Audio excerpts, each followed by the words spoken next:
Na imepokewa kutoka kwa Abu Huraira radhiyallahu anhu kwamba Nabii sallallahu alayhi wa alihi wasallam amesema, Allah Ta'ala anapompenda mja anamuita Jibril na kumwambia, hakika Allah Ta'ala anampenda fulani, hivyo nawe mpende.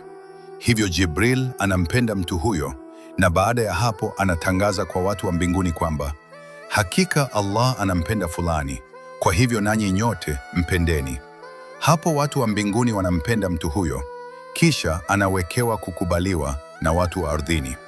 Na katika riwaya ya Muslim amesema Rasuli wallah sallallahu alayhi wa alihi wasallam, hakika Allah Ta'ala anapompenda mja anamuita Jibril na kumwambia, hakika mimi nampenda fulani, nawe mpende. Hivyo Jibril anampenda mtu huyo, na baada ya hapo anatangaza mbinguni kwa kusema, hakika Allah anampenda fulani, kwa hivyo nanyi nyote mpendeni. Hapo watu wa mbinguni nao pia wanampenda mtu huyo, kisha anawekewa kabuli, kukubaliwa na watu.